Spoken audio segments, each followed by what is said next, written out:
Di video kali ini kita kembali belajar pada tema 4, subtema 3, muatan ilmu pengetahuan alam. Dampak eksploitasi hutan yang berlebihan.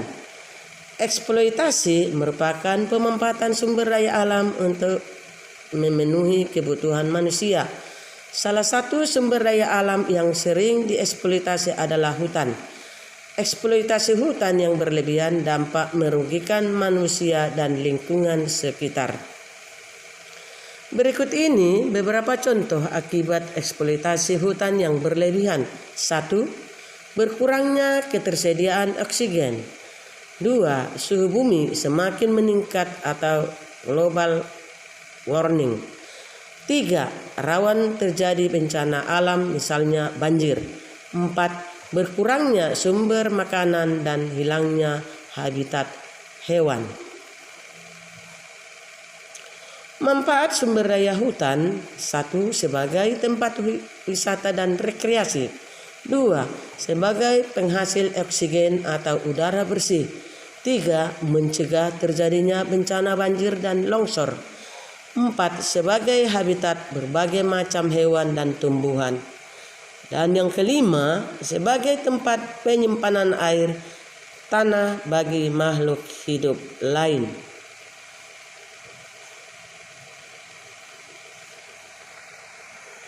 Hutan banyak memberikan manfaat bagi manusia dan lingkungan. Kita wajib menjaga kelestarian hutan. Penebangan hutan dapat merusak lingkungan. Dampak penebangan hutan. 1. Mengurangi kesuburan tanah. 2. Menyebabkan pemanasan global. 3. Menghilangkan habitat hewan dan tumbuhan yang ada di hutan. 4. Bencana banjir tanah longsor dapat terjadi. 5. Mengurangi keanekaragaman hayati di hutan. Cara menjaga kelestarian hutan. 1. Menebang pohon yang sudah tidak produksi. 2. Mencegah adanya penebangan hutan secara liar dan sembarangan. 3. Memanfaatkan sumber daya alam di hutan secara bijaksana.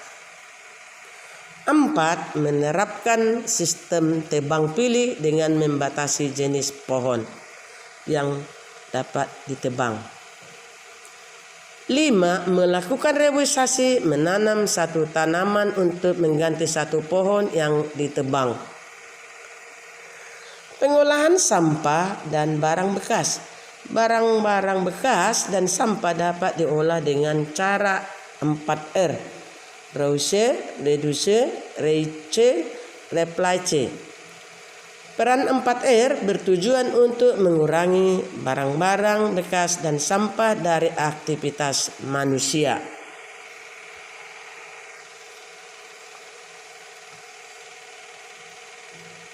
Reduce mengurangi potensi benda yang telah digunakan menjadi sampah. Sampah yang dibuang ke lingkungan harus sedikit mungkin. Contoh, membawa air minum dalam botol sendiri daripada membeli air minum dalam kemasan.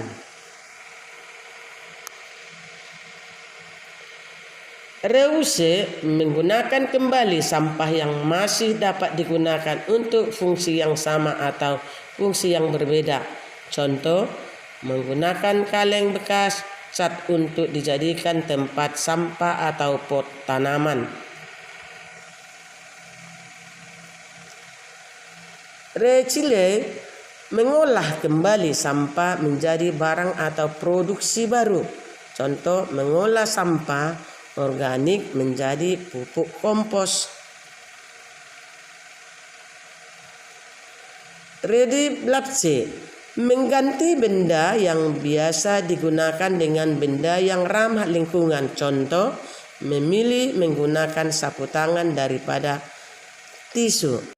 Demikianlah pembelajaran kita pada hari ini. Semoga anak-anakku semua dapat memahami pembelajaran kita. Sekian dan terima kasih.